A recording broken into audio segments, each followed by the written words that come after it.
Hey, it's Ken. I just completed the 1977 Chevy Monte Carlo that Cale Yarborough won the 1977 championship with, and I'm pretty pleased with the way it came out. As you can see, it's the first time I think I've ever done a three-tone paint job, but I pulled it off. I just recommend you get a good quality masking tape and be sure the paint is dry before you mask it to do an additional section. And of course, make sure that the paints that you use are all compatible. On this car, I used all testers. Um, the assembly instructions were horrible from Salvino. There's hardly any words. Their pictures, some of them are faded.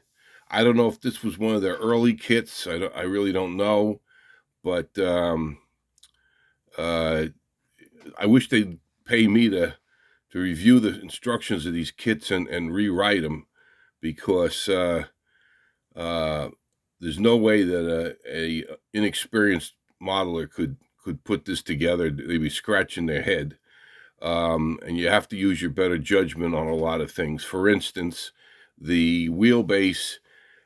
They obviously used the same pan for more than one car, and they let's see if we can.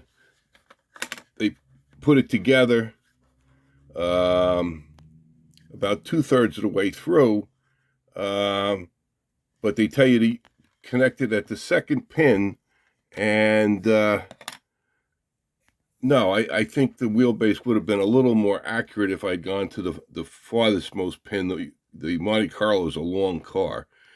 I see a lot of similarities. I know what they're doing. They use the same basic kit for several other cars. It is very similar to the 1980 Buddy Baker 442 that I built. The number 28 Gray Ghost. But anyhow, we got it together. Good quality parts.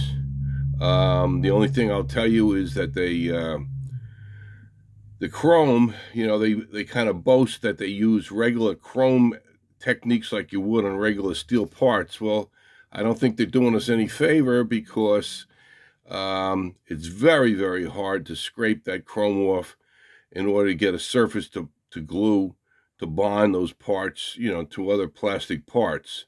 It takes a hell of a lot more than just a X-Acto knife. I had to get out my miniature files. The engine is good detail, as you can see, and back, I know the second half of the 70s, General Motors block was orange, which is what I used, and the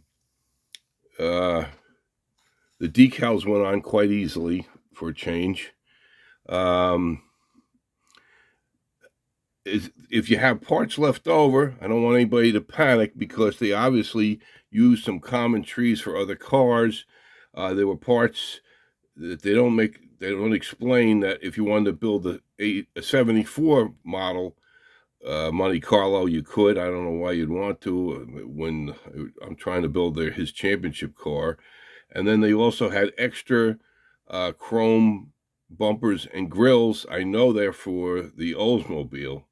So don't worry if you have parts left over, okay?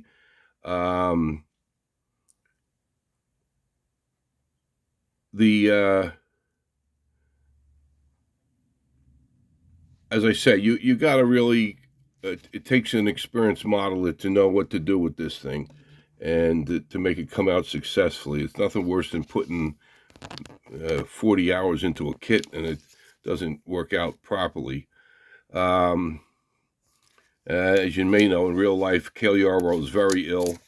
I'm waiting to see on Facebook that he's passed away any day now. He's got some gene that's apparently made him very sick. There was a write-up by his daughter on Facebook for fans. So anyhow, I'm pretty happy with this kit. I hope you like the results. Um, um, my next one is supposed to be Bobby Allison's 83 Buick Regal that he won the championship with. But I placed an order to get it from Salvino's through a local hobby shop, and I'm still 3 months later waiting for the kit. I'm starting to run out of patience. So that should be next. And then I'm going to be offline for a little while because I'm moving the shop. And hopefully the next time I'll rearrange things and give a lot more of my display efforts to NASCAR and things that I've built as opposed to diecast. But I have both, of course. So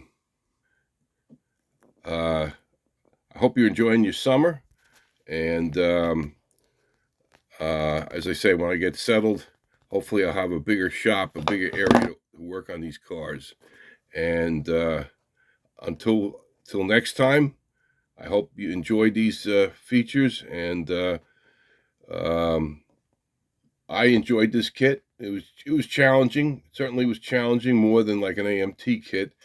But you really do have to know what you're doing, and be sure you have all the right tools and setting solution for the decals. And I needed my electric pencil to cut a few things to make them fit. So it's not you. If it doesn't go together exactly right, it's them. Okay, enjoy the rest of the summer. Take it easy. Bye-bye.